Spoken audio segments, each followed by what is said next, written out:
نحمده ونصلي على رسوله الكريم اما بعد فاعوذ بالله من الشيطان الرجيم بسم الله الرحمن الرحيم رب اشرح لي صدري ويسر لي امري واحلل عقدة من لساني يفقهوا قولي. امیر محترم اسلامی سوسائٹی پلی حلقہ بریشیا، میرے بزرگوں اور میرے دوستوں، السلام علیکم. آج کے اس پروگرام میں میں آپ کی خدمت میں درس حدیث پیش کروں گا، جس کو میں نے 2 حصوں میں تقسیم کیا ہے. پہلا حصہ والدین کے لیے، جس کا موضوع اولاد کی تعلیم و تربیت ہے، اور دوسرا حصہ میرے دوستوں کے لیے ہے، جس کا موضوع ہے اچھی صحبت. نبی اکرم صلی اللہ علیہ وسلم نے فرمایا، باپ اولاد کو جو کچھ بھی دیتا ہے اس میں سب سے بہتر عطیہ اولاد کی تعلیم و تربیت ہے. رسول اللہ صلی اللہ علیہ وسلم نے فرمایا، جب انسان مر جاتا ہے تو اس کے عمل ختم ہو جاتے ہیں، مگر 3 قسم کے اعمال ایسے ہیں جن کا کرنے کے بعد ثواب ملتا رہتا ہے. ایک یہ کہ وہ صدقہ جاریہ کرتے ہیں، دوسرا ایسا کام جسے لوگ فائدہ اٹھائیں، اور تیسرا نیک اولاد جو اس کے لیے دعائیں کرتی رہیں. صدقہ جاریہ سے مراد وہ صدقہ ہے جس کا فیض عرصے تک باقی رہے. نہر یا کنواں کھدوا دے، یا مسافروں کے لیے سرائے بنوا دے، یا راستے پر درخت لگوا دے، یا کسی دینی درسگاہ میں کتابیں وقف کر جائیں، وغیرہ وغیرہ. جب تک لوگ اس کے کام سے فائدہ اٹھاتے رہیں گے اسے ثواب ملتا رہے گا. اسی طرح وہ اگر کسی کو تعلیم دے جائے یا کوئی دینی کتاب لکھوا دے تو اس کا ثواب بھی ملتا رہے گا. تیسرا عمل جس کو اسے ثواب ملتا رہے گا اس کا اپنا لڑکا ہے، جسے اس نے شروع سے اس کا تعلیم و تربیت دی اور اس کی کوششوں کے نتیجے میں وہ متقی اور پرہیزگار بنا، تو جب تک یہ لڑکا زندہ رہا اس کی نیکیوں کا ثواب اس کے باپ کو بھی ملتا رہے گا. نبی اکرم صلی اللہ علیہ وسلم نے فرمایا، جس شخص کے ہاں بچی پیدا ہوئی اور اس نے جہالت کے طریقے پر اسے زندہ دفن نہیں کیا اور نہ اسے حقیر جانا اور نہ لڑکوں کو اس کے مقابلے میں ترجیح دی، تو اللہ تعالیٰ اس شخص کو جنت میں داخل کرے گا. میرے بزرگوں، ہمارا اکثریت کا تعلق پاکستان سے ہے. بدقسمتی سے ہمارے ہاں لڑکیوں کو تعلیم و تربیت کو کوئی اہمیت نہیں دی جاتی. جب کسی کا لڑکی پیدا ہوتی ہے تو والدین اس کے لیے جہیز بنانا شروع کر دیتے ہیں، اور جب لڑکی 20-25 سال کی ہوتی ہے تو اس کے لیے لاکھوں کا جہیز تیار کیا جا چکا ہوتا ہے، جس کا اسلام میں کوئی تصور نہیں. بلکہ نبی اکرم صلی اللہ علیہ وسلم نے فرمایا، علم حاصل کرنا ہر مسلمان مرد عورت پر فرض ہے. جس بات کا ہمارے یہاں ذرا بھی خیال نہیں رکھا جاتا. میرے خیال کے مطابق لڑکے کی نسبت لڑکی کی تعلیم و تربیت زیادہ ضروری ہے. اس لیے وہ رقم جو اس کے جہیز پر خرچ کی جاتی ہے، اگر وہ اس کی تعلیم و تربیت پر خرچ کی جائے تو 1000 گنا بہتر ہے، کیونکہ اس نے ایک گھر بسانا ہوتا ہے. اگر وہ خود ہی یہ جانتی ہوگی تو اپنے بچوں کو کیا بتائے گی.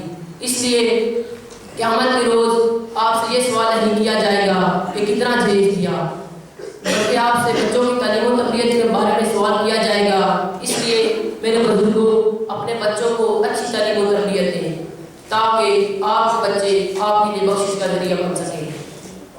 اب میں آتا ہوں اپنے تیسرے حصے کی جانب. نبی اکرم صلی اللہ علیہ وسلم نے فرمایا، کسی مومن کی محفل میں بیٹھنے کا مطلب ایسے ہے کہ کوئی شخص کستوری بیچنے والے کے پاس بیٹھا ہو. پہلی بات تو یہ کہ وہ وہاں سے کچھ خریدے گا. اگر کستوری نہ بھی خریدے تو جب تک وہاں بیٹھا رہے گا خوشبو سے لطف اندوز ہوتا رہے گا. کسی برے شخص کی محفل میں بیٹھنے کا مطلب ایسے ہے کہ کوئی شخص لوہار کے پاس بیٹھا ہو. پہلی بات تو یہ کہ جب تک وہاں بیٹھا رہے گا چنگاریوں سے اس کے کپڑے جل جائیں گے. اگر کپڑے نہ بھی جلے تو جب تک وہاں بیٹھا رہے گا دھوئیں سے بیزار ہوتا رہے گا. اس لیے میرے ساتھیوں، اچھے دوست چنیں تاکہ جب لوگ آپ سے ملیں آپ سے خوشبو آئے. دعا ہے اللہ ہمیں اس پر عمل کرنے کی توفیق عطا فرمائے. اللہ آپ کو حامی ناصر ہو. وآخر دعوانا ان الحمدللہ رب العالمین. ماشاءاللہ. ہم نے پروگرام کو 2 حصوں میں تقسیم کیا ہے. ایک حصے میں نوجوان اور ایک حصے میں بچے. ہم نوجوان کی حصہ شروع کرتے ہیں. اس میں سب سے پہلے مقابلہ تقریر ہے. میں سب سے پہلے دعوت دیتا ہوں اپنے بھائی جان سے ان کو.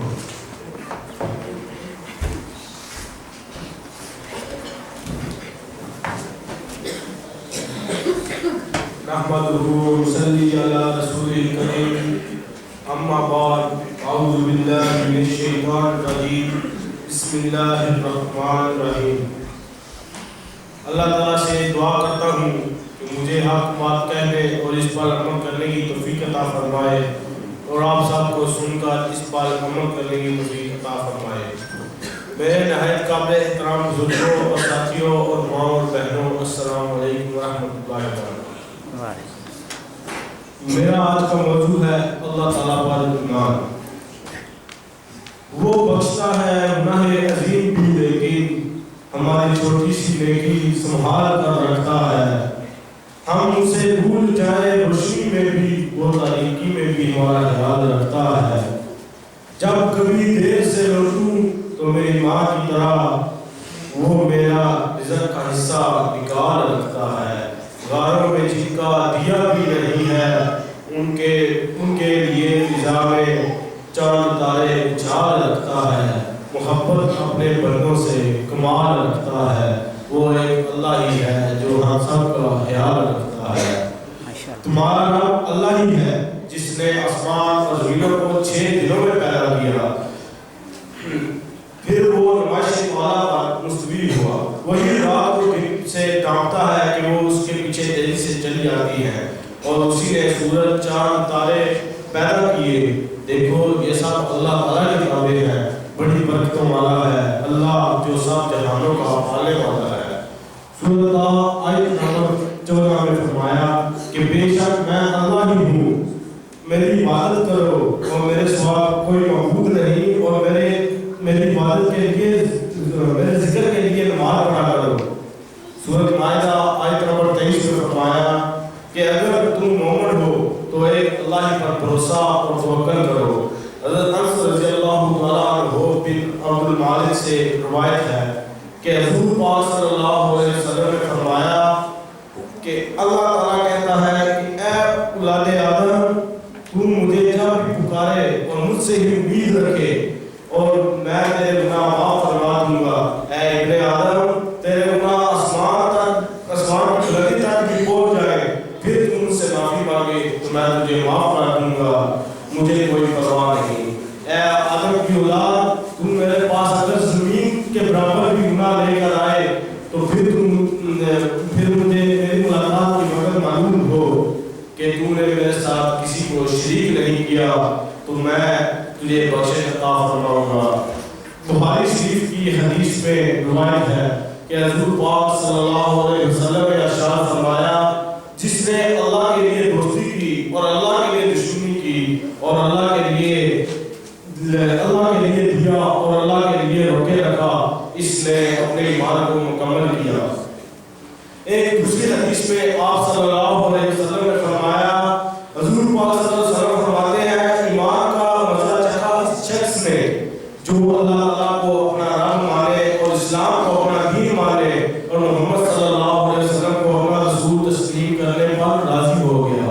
یعنی کہ اللہ تعالیٰ کی بندگی میں اپنے آپ کو دے دیا اور اسلامی شریعت کی پیروی کی اور اپنے آپ کو نبی کریم صلی اللہ علیہ وسلم کی رہنمائی میں دے دیا۔ تو اس کا فیصلہ یہ ہے کہ میں نے کسی کی بندگی نہیں کرنی اور ہر حالت میں اسلام کے راہ میں چلنا ہے، اور حضور پاک صلی اللہ علیہ وسلم کے سوا کسی دوسرے انسان کی رہنمائی نہیں کرنی اور حضور پاک صلی اللہ علیہ وسلم کی پیروی کرنی ہے۔ جس شخص کا یہ حال ہو جائے تو سمجھ لو کہ ایمان کی مٹھاس اس نے پا لی۔ میں نے جو باتیں کہی ہیں اللہ تعالیٰ سے استدعا کرتا ہوں کہ مجھے اور آپ سب کو اس پر عمل کرنے کی توفیق عطا فرمائے۔ یہ تھے ہمارے بھائی جان سے جنہوں نے اللہ کو ایمان کے بارے میں بتایا۔ اب میں دعوت دیتا ہوں اپنے بھائی محمد اویس کو۔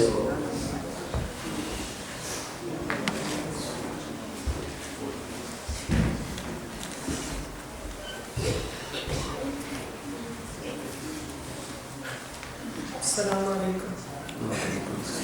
نحمدہ ونصلی علی رسولہ الکریم، اما بعد فاعوذ باللہ من الشیطان الرجیم۔ بسم الله الرحمن الرحيم فكيف إذا جمعناهم ليوم لا ريب فيه ووفيت كل نفس ما كسبت وهم لا يظلمون. پھر کیا ہوگا جب ہم نے انہیں ایک دن جمع کریں گے جس میں کوئی شک نہیں اور ہر شخص کو اپنا کیا ہوا پورا مل جائے گا اور ان کی حق تلفی نہ ہوگی. یہ آیت سورۃ آل عمران کی ہے. آیت کے اس ترجمے سے آپ کو پتہ تو چل گیا ہوگا کہ میرا آج کا موضوع فکر آخرت ہے.